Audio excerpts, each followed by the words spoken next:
saying? Yeah. The fanatic. Where we keep it 100, keep it real. That's the only way we know how to be. Talking that sports talk. You know what I'm saying? Straight out of South Carolina. Upstate, A64. Yeah. The FANATTIC. The fanatic where we keep it OG. We talking sports, so I call what. Welcome into the Fanatic, Sports Channel 4, sports fans by sports fan, man. It's your boy, Coach I. All right, man. We're in here for another game preview. It's the Kansas State Wildcats taking on Oklahoma Sooners. And you know, if I'm talking Oklahoma, I had to bring my guy back. That's Mike with On Air with Mike with the Air Raid Attack podcast. What's going on, Mike? How's it going, Coach? Doing well. Hey, man. Glad to have you back in here, man. Before we jump in this thing, let's go ahead and tell the people where they can find you, man. On Air with Mike on Twitter, and of course to follow the show at AirRaid_podcast. That's right, man. Check it out, man. He is a NFL fan and an Oklahoma fan, but he talks all college football, all in NFL as well. All right, man. Talking about week 3. All right, man. Let's start with K-State first. K-State, they played Missouri. Oh gosh, Tulane, because they beat up on Missouri the week before.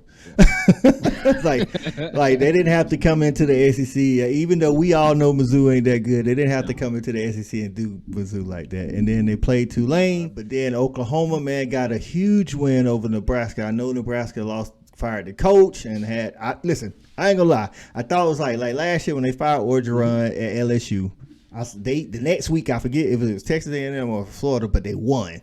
And I was like, okay, Nebraska's going to at least play hard. Get one for the Gipper. You know what I'm saying? Yep. Nah, they scored. It was 7-7, and then it's like Nebraska just left the stadium. Well, no, I mean, you're right. I mean, that's how I kind of looked at it because, they forced Oklahoma to punt early, and the first drive of the game, Nebraska literally ran it down Oklahoma's throat, and then the fans were into it, pumped up, and, well, that was it because then it went down. Then it went downhill from there for Nebraska. And, I don't know. Everybody kept asking me what the question is for Nebraska. I don't follow them that well, but I don't know what the answer is for Nebraska. Well, Jamie, your co-host, he put me on a game a little bit with Nebraska, and as I was watching because I didn't watch the game, but some of the highlights I was watching, everything she said was true. That they have some skilled players on offense, but it could be better. But the real problem is the defense. And I'm watching Oklahoma people just running free. It's like some of the Nebraska defenders, like they just gave up on the play sometimes. I'm like, they was out of position. I'm like, well, I guess Jamie wasn't lying. Like, that defense is atrocious. And no disrespect to Dylan Gabriel, but when he runs for 61 yards on you for a touchdown, that really was a nothing play. All that play was simply just to get the first go out of bounds and continue the drive. And this dude's like, oh, I got more room. Oh, sweet. I'm going to keep going. Oh, I'm in the end zone. I mean, hey, no disrespect to him, but Nebraska, you guys got a lot to work on defensively before Indiana. Yes, I'm going to tell you, y'all been a top 10 team ranked all season. That to me, even though you blew out some other teams, that looked more impressive than the other 2 wins, in my opinion. But this week's opponent, K-State, man. Yep. K-State is a different animal. I think you and I both said K-State would be formidable this year when we did the Oklahoma season preview. And so how are you feeling about that K-State offense going against Brent Venables and his defense? Because they do have one of the better running backs, if not top 3 running backs in the nation, in Deuce Vaughn, I think it is. Yeah, Deuce Vaughn, that dude's a stud, and I think what Brent Venables is going to have to do is watch the tape of what Tulane did. They pretty much shut him down all game long. I'm not going to sit here and preach Kansas State what they did wrong against Tulane. I didn't watch the game, but I was busy watching Miami and Texas A&M. But no, Deuce Vaughn was absolutely he had no game on last night against Tulane, and the key for Oklahoma's defense is continue to smother that defensive line. I mean, my goodness, they just, Grant and Allen, all that from Nebraska, they just couldn't get their running game going. Kansas State's offensively, though, still is going to be tough. You still got Brooks. You still got, of course, Adrian Martinez. We know, obviously from Nebraska from last year. Of course, Malik Knowles from the wide receiver as well. So they're still going to make a threat as long as Oklahoma's defense plays like we've seen it the last 3 weeks, especially against Nebraska. Yeah. I think they should be all right. However, Kansas State has won 2 of the last 3 meetings since Chris Kelman, or whatever how you say his last name, took over from North Dakota State. They got their number, and just remember, 2 years ago, Oklahoma was in top 10 position when Kansas State came down here and shocked them in Norman. So would it surprise me if Kansas State wins? No, I think this was a toss-up. I think I had this as a toss-up for you did preview. You this did. could go either way. Kansas State's a lot of people's Big 12 preview, and they got Oklahoma's numbers. So anything's possible. We'll see how they bounce back from that loss against Tulane. Yeah, Tulane, like you said, did a good job statistically holding Deuce Vaughn in check. Deuce Vaughn is, to me, one of those guys that, that doesn't happen like multiple games during the season back to back. So I'm not saying he's going to get off against Oklahoma, but I definitely think he'll have a better performance at minimum against Oklahoma. Plus, I think Kansas State's offense is better than Nebraska's. And like you said, they've 2 out of 3. So it's like something I almost want to say, and I'm not, like I say, I didn't watch all the game. Like you said, I was watching Texas A&M and Miami go at it. But it could have been something as simple as Oklahoma's a top 10 team. They're already looking forward to Oklahoma, and they overlook Tulane because it's Tulane, and Tulane was like, wait a minute, dog, we are Division I, so they came in there with a different mindset. But listen, I can tell you right now, Kansas State definitely needs to get focused on Oklahoma this week for real, because that Nebraska game just got out of hand, and I don't know what's going on up there, up north up there, but they got to figure it out, man. But conversely, man, listen, Dylan Gabriel's playing like he played when he was healthy at UCF, man, and him and Lebby back together again, right? That's this Jeff Lebby, right? Yep. And he had, again, like you said, he had a 61-yard run, bro. Like, listen, dog, when I turned on the highlights, and I was like, Dylan Gabriel ran for 60-something yards play. I'm like, could nobody catch him? And it was a nothing play. I mean, it was simply, he can tell he was trying to get that first and move the ball, and he realized this dude still got some, green in front of him. It was a nothing play. I mean, that was cool. And then, of course, that's really when the ball rolled downhill, but for Nebraska. But, that offense for Oklahoma, they clicked. I think that was probably the best offensive performance for the most part all year, even though it's only 3 games. Yeah. All year long so far. Dylan Gabriel's passing still needs to calm down. I know he gets excited in that pocket and the ball goes haywire where Farouk or Marcus Major or Eric Gray and Marvin Mintz has to go catch the ball. But they looked great against Nebraska. Now, that defense for Nebraska obviously didn't help, but overall for Oklahoma's offense, I think they looked a little bit better.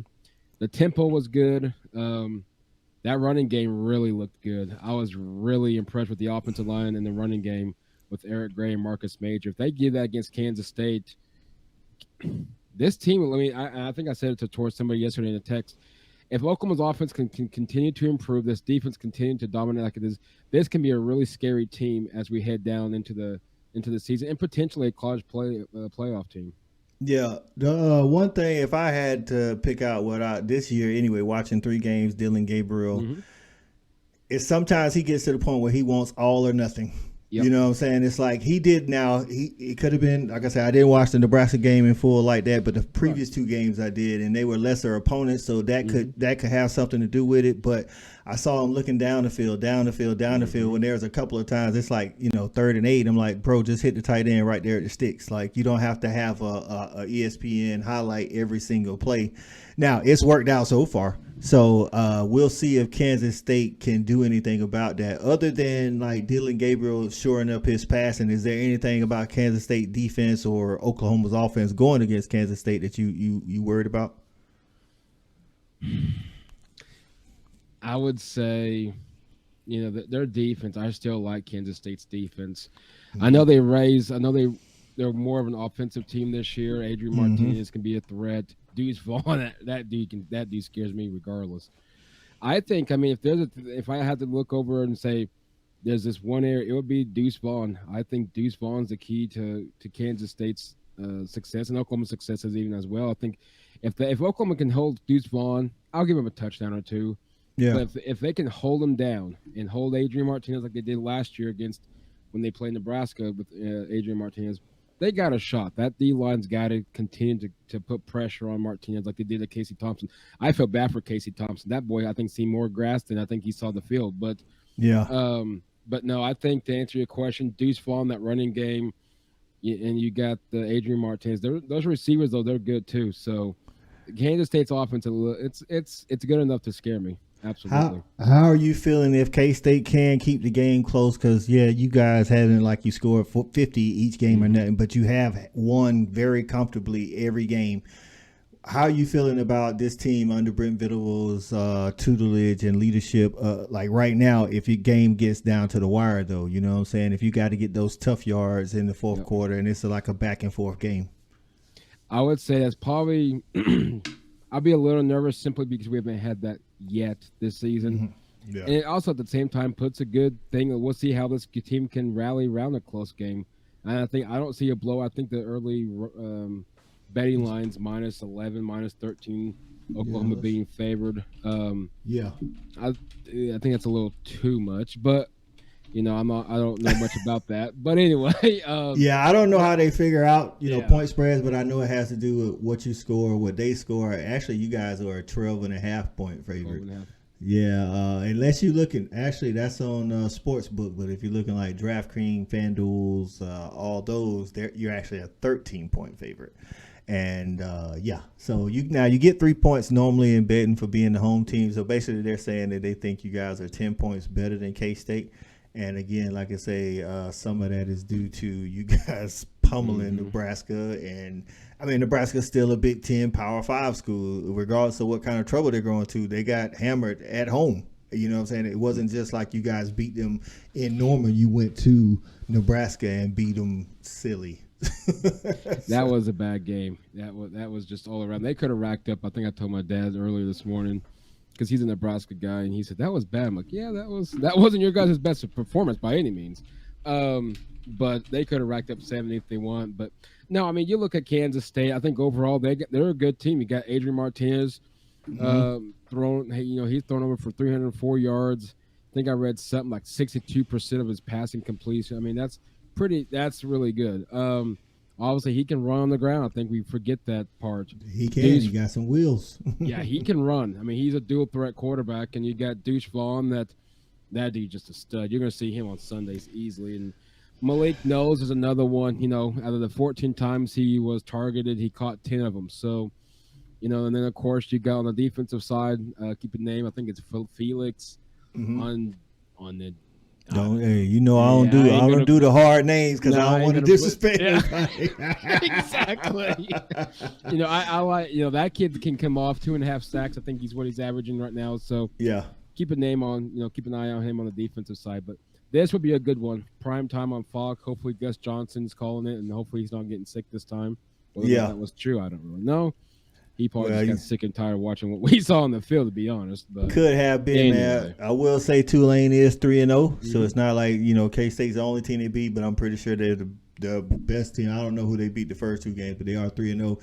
For nothing, they were trying to feed Deuce Vaughn. You know what I'm saying? They gave him the ball 20 times. He only had 81 yards, so that's 4 yards a carry. But when we're talking about a guy like Deuce Vaughn, you know what I'm saying? There's normally some breakout runs in there, and he goes for a little bit more if they feed him that way. But they were able to keep Kansas State in check, and like you say, right now Brent Venables has that defense kind of rolling.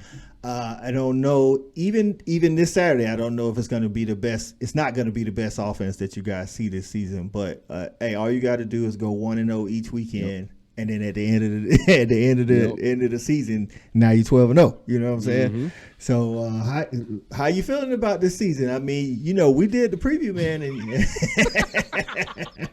you had some toss-ups in there that I don't think a lot of Oklahoma fans would have had in there. But how you feeling now? So far, so good. I think I know that, as Jamie said on our show Wednesday, and the new episode dropped on Thursday. But like she said, this team wasn't. She thought it'd be a lot closer. We thought it'd be a lot closer. But to answer your question, I really like where this team's headed. This defense, if they can just keep this defense going throughout the year, I get injuries going to happen, so that's obviously out of our control, out of Brent Venables' control, I really should say. Yeah, I get that part. This offense, if this offense can just continue to improve, Dylan Gabriel continues to get better. He's good. He's not great yet. Man, dude, I like our chances. You starting to see hope. Starting to see hope. This 9-3, 8-4 record I had for us earlier this preview show. I may have to edit that back out. It might be. No, I'm kidding.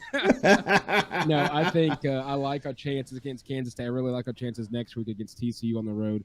Of course, we got Texas. That's going to be a doozy. So, but anyway, focus on Kansas State. I like our chances so far throughout the season, and the Big 12 showing that Texas Tech they competed decently against NC State.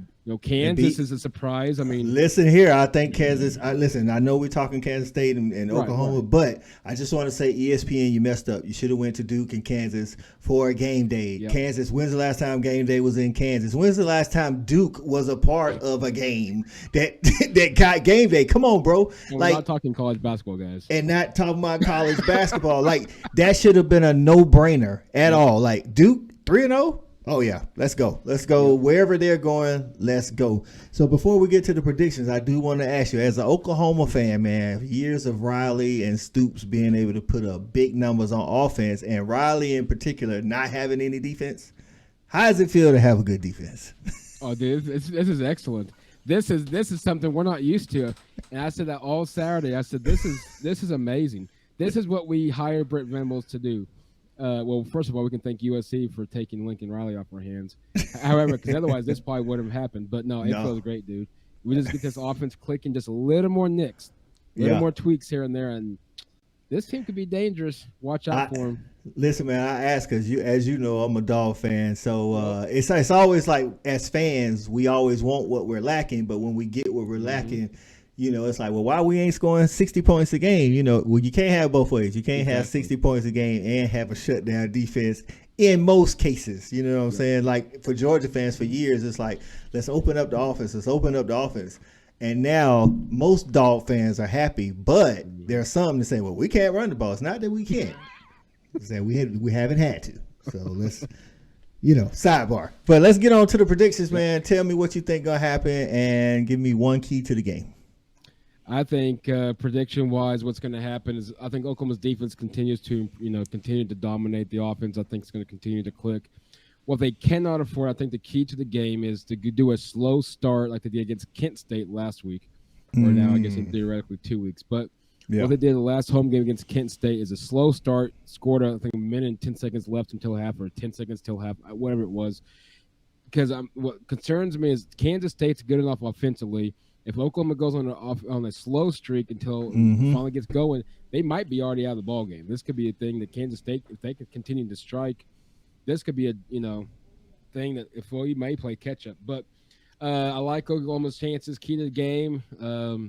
I think I'm going to go with Oklahoma's offense. Turn over the ball. I don't think they can afford to turn over that ball. So far, so good. I know they got a fumble against Nebraska, but. One so far in the season, but turnover, I think for Oklahoma, they have to limit that to continue to really be good on it. And I think if they can hold on to that ball and stop Deuce Vaughn, put a little pressure on Adrian Martinez, I think Oklahoma comes out with the win.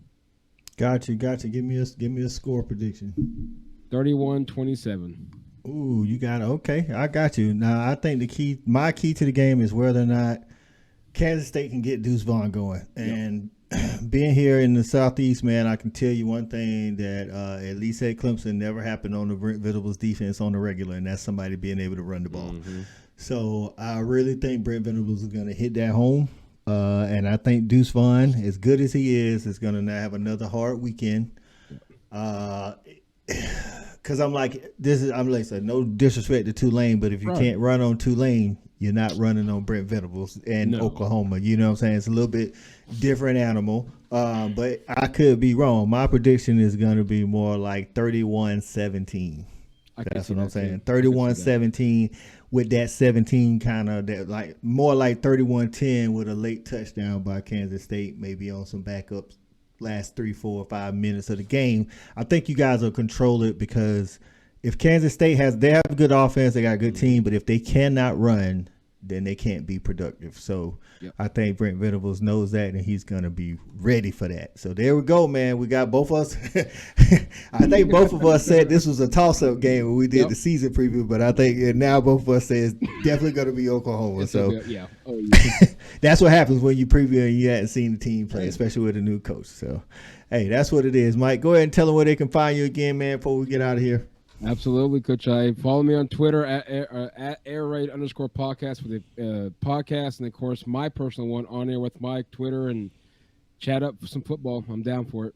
There it is, man. And hopefully, I'm gonna be honest, man, I'm hoping for a good first quarter, at least the first half. Georgia plays Kent State, so I need some stuff to really look at this weekend. I need some good college football. So Brent Venables, if you should happen to watch this, keep him in the game till halftime, please.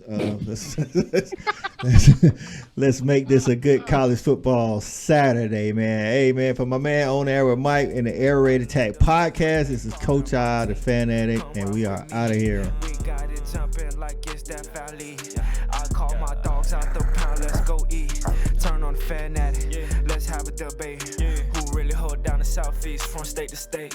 What team hungry gonna eat everything up off they plate?